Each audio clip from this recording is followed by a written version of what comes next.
Friends, welcome back to foods of fitness. આજે આપણે બનાવીશું એકદમ બજાર જેવી મેંગો ડોલી. તો માર્કેટ કરતાં એકદમ સસ્તી, ચોખ્ખી અને ઝટપટ કોઈ પણ જાતની મહેનત વગર મેંગો ડોલી ઘરે બનાવવી એકદમ સહેલી છે. તો અંદર વેનીલા આઈસ્ક્રીમ અને બહાર મસ્ત મજાના મેંગો પલ્પ સાથે બિલકુલ બજાર જેવી મેંગો ડોલી આજે આપણે ઘરે તૈયાર કરીશું. બજારની મેંગો ડોલીમાં તો ફક્ત કલર અને ફ્લેવર જ ઉમેરવામાં આવતા હોય છે, એમાં કોઈ ઓરિજિનલ મેંગો નથી હોતી. પણ આજે આપણે ઓરિજિનલ મેંગો સાથે મસ્ત મજાની બજાર જેવી એકદમ ક્રીમી ટેસ્ટી એવી મેંગો ડોલી ઘરે બનાવીશું. જોતાં જ ખાવાનું મન થઈ ગયું ને? તો ચાલો રેસીપી શરૂ કરીએ. રેસીપી ગમે તો વિડીયોને લાઈક કરજો અને વધારેમાં વધારે શેર કરજો. તો હવે સૌથી પહેલાં બિલકુલ બજાર જેવી મસ્ત મજાની મેંગો ડોલી ઘરે તૈયાર કરવા માટે આપણે મેંગો ડોલીને સુપર ક્રીમી સુપર ટેસ્ટી બનાવવા ઇન્સ્ટન્ટ કન્ડેન્સ મિલ્ક બનાવીશું. તમે બજારમાં મળતું તૈયાર કન્ડેન્સ મિલ્ક પણ વાપરી શકો છો. ઇન્સ્ટન્ટ કન્ડેન્સ મિલ્ક બનાવવા 1 કપ દૂધમાં અડધા કપ જેટલી ખાંડ ઉમેરી દઈશું. સાથે આપણે 1 નાની ચમચી જેટલો કોર્નફ્લોર, જે સફેદ મકાઈનો લોટ આવે, એને ઉમેરીશું. જો તમારે વ્રત કે ઉપવાસમાં આ મેંગો ડોલી ખાવી હોય તો તમે કોર્નફ્લોરની જગ્યાએ ફરાળી આરા લોટ આવે એ પણ વાપરી શકો છો. 2 ટેબલ સ્પૂન જેટલો મેં મિલ્ક પાવડર ઉમેર્યો છે. જો તમારે ઘરે આ રીતે કન્ડેન્સ મિલ્ક ના તૈયાર કરવું હોય તો બજારમાં મળતું કોઈ પણ કંપનીનું કન્ડેન્સ મિલ્ક લઈ અને તમે ઘરે ઝટપટ મેંગો ડોલી બનાવી શકો છો. હવે મિલ્ક પાવડરના બિલકુલ લમ્સ ના રહે એ રીતે એને સરસ મિક્સ કરી દેવાનું. બધું મિક્સ થાય એટલે પેનને આપણે ગેસ પર લઈ લેશું. તો આ રીતે કન્ડેન્સ મિલ્ક ફક્ત 5 જ મિનિટમાં બનીને તૈયાર થઈ જાય છે. અહીંયા તમે જોઈ શકો છો, બધી જ વસ્તુને મેં ગેસ પર લઈ લીધી. હવે બધી ખાંડ થોડી મેલ્ટ થાય અને મિક્સર આપણું થોડું ઘાટું થાય ત્યાં સુધી આને થવા દેશું. તો લગભગ 2 થી 3 જ મિનિટમાં તમે જોઈ શકો છો, બધી જ ખાંડ સરસ પીગળી ગઈ અને મિક્સર પહેલાં કરતાં થોડું ઘાટું થઈ ગયું છે. આને કન્ટિન્યુ થોડી વાર માટે ચલાવતા રહેવાનું. મિક્સર થોડું ઠંડુ થશે એટલે હજી વધારે ઘાટું થઈ જશે. તો જ્યારે એવું લાગે કે મિક્સર આ રીતનું એકદમ સરસ સ્મૂધ થઈ ગયું છે, ત્યારે તમારે ગેસને બંધ કરી દેવાનો.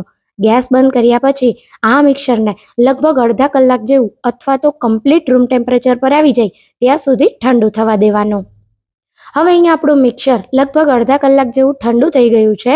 તો હવે મેંગો ડોલી બનાવવા માટે અહીંયા મેં ફ્રેશ ક્રીમ લીધું છે. ફ્રેશ ક્રીમની જગ્યાએ તમે વિપિંગ ક્રીમ પણ વાપરી શકો છો. જો તમે વિપિંગ ક્રીમ લેતા હોય તો તમારે એની અંદર કન્ડેન્સ મિલ્ક ઉમેરવાની જરૂર નથી, કેમ કે વિપિંગ ક્રીમ મીઠું જ હોય છે સ્વાદમાં. હવે અહીંયા તમે જોઈ શકો છો, આ રીતે મેં ફ્રેશ ક્રીમ લીધું, જેને મેં 1 કલાક જેવું ફ્રીઝરમાં રાખી દીધું હતું, જેથી આપણું ક્રીમ સરસ મજાનું ઠંડુ થઈ જાય. તો હવે ઠંડા થયેલા વિપિંગ ક્રીમને આપણે એકદમ ઠંડા બાઉલમાં લઈ લેશું. જો બાઉલ ઠંડુ ના હોય તો નીચે આઈસ ક્યુબ રાખી અને તમારે આ રીતે ઇલેક્ટ્રિક બીટરથી કે રેગ્યુલર બીટરથી વિપિંગ ક્રીમને ફેટી લેવાનું. તો એકદમ સરસ સોફ્ટ પીક્સ આવે ત્યાં સુધી ક્રીમને તમારે ફેટવાનું છે. લગભગ 3 થી 4 મિનિટ મીડિયમ સ્પીડ પર તમે ક્રીમને ફેટશો એટલે આ રીતનું આપણું ક્રીમ એકદમ સરસ સ્મૂથ તૈયાર થઈ જશે. તો તમે જોઈ શકો છો, અહીં આપણું ક્રીમ એકદમ આ રીતે મસ્ત મજાના સોફ્ટ પીક સાથે તૈયાર થઈ ગયું છે. અને આપણું જે કન્ડેન્સ મિલ્ક તૈયાર કર્યું હતું એ પણ સરસ ઠંડુ થઈ ગયું છે. તો ઠંડા થયેલા કન્ડેન્સ મિલ્કને આપણે આ રીતે વિપિંગ ક્રીમની અંદર આપણા ફેટેલા ક્રીમની અંદર ઉમેરી દઈશું. અને પછી બધી જ વસ્તુને એકદમ સારી રીતે મિક્સ કરી લેશું. તો તમે જોઈ શકો છો, એકદમ ફટાફટ આપણો રેગ્યુલર વેનીલા ફ્લેવરના આઈસ્ક્રીમનો બેઝ તૈયાર થઈ ગયો છે. હું આમાં વેનીલા એસેન્સ નથી ઉમેરતી, તમારે ઉમેરવો હોય તો તમે ઉમેરી શકો છો. હવે આઈસ્ક્રીમ બેઝને આપણે તરત જ ગુલ્ફી મોલ્ડની અંદર ટ્રાન્સફર કરી દઈશું. તો અહીંયા મેં આ રીતનું ટ્રાન્સપરન્ટ ગુલ્ફી મોલ્ડ લીધું છે. મોલ્ડને તમારે આખું નથી ભરવાનું, 30% જેટલું ખાલી રાખવાનું, જેથી આપણે જ્યારે એમાં મેંગોનું લેયર કરીએ તો એકદમ સારી રીતે આપણું મેંગોનું લેયર તૈયાર થાય. તો આ રીતે તમે જોઈ શકો છો, મેં બધા જ કેન્ડી મોલ્ડને ભરી દીધા છે. હવે આપણે સ્ટીક લગાવી દઈશું આ સમયે જ, અને પછી આ કેન્ડીને ફ્રીઝ કરવા માટે રાખી દઈશું.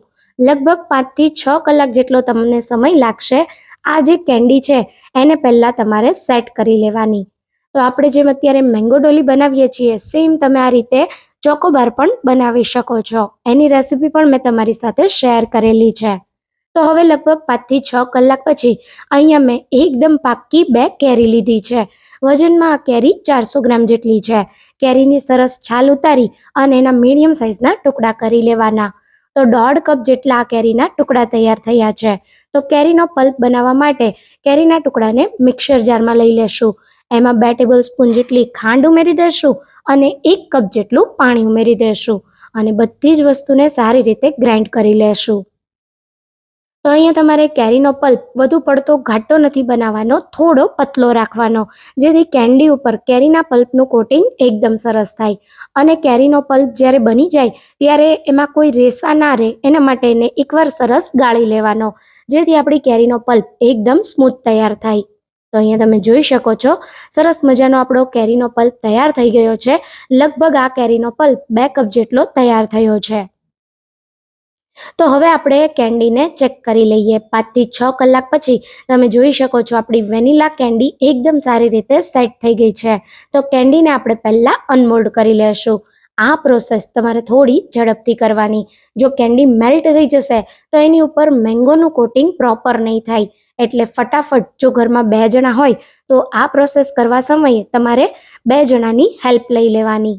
તો આ રીતે આપણે કેન્ડીને પહેલાં થોડી પાણીમાં ઉમેરી અને આ રીતે આપણે એને હાથ પર થોડી રબ કરીશું અને પછી હળવા હાથે મોલ્ડમાંથી કેન્ડીને આ રીતે અલગ કરી દઈશું. તો તમે જોઈ શકો છો આપણી પ્લેન વેનીલા ફ્લેવરની કેન્ડી તૈયાર થઈ ગઈ છે. અને આઈસ ક્યુબ ઉપર રાખીશું જેથી આપણી કેન્ડી જરા પણ મેલ્ટ ના થાય અને બધી જ કેન્ડીને આ રીતે કાઢી લેશું. સાથે જે મોલ્ડ છે આપણા કેન્ડીના એને એકવાર વોશ કરી લેશું. તો હવે અહીંયા તમે જોઈ શકો છો બધી કેન્ડીને મેં આ રીતે કાઢી લીધી અને આપણા જે કેન્ડી મોલ્ડ છે એને વોશ કરી અને ફરી મેં આ રીતે સ્ટેન્ડમાં લગાવી દીધા. હવે આપણે મેંગોનું કોટિંગ કરવા માટે જે આપણે કેન્ડીની મેંગોની પ્યોરી તૈયાર કરી છે એને આ રીતે મોલ્ડમાં પહેલાં થોડી નીચેની બાજુ ઉમેરી દઈશું. તો બધા જ મોલ્ડની અંદર આ રીતે થોડો મેંગો પલ્પ ઉમેર્યા પછી બાકીનો મેંગો પલ્પ મેં આ રીતે ગ્લાસમાં ભરી દીધો છે અને પછી આ રીતે ગ્લાસમાં આપણે વેનીલા જે કેન્ડી તૈયાર કરી એને 1 થી 2 વાર ડીપ કરીશું અને તરત જ કેન્ડીના મોલ્ડમાં ટ્રાન્સફર કરી દઈશું. તો આ રીતે મોલ્ડમાં તમે કેન્ડીને મૂકશો ને એટલે એકદમ ફટાફટ જે નીચેનો પલ્પ છે એ ઉપર આવી જશે અને સરસ મજાનું કેન્ડીની ઉપર મેંગોનું લેયર તૈયાર થઈ જશે. તો આ જ રીતે આપણે બધી કેન્ડીઓને તૈયાર કરી લેશું.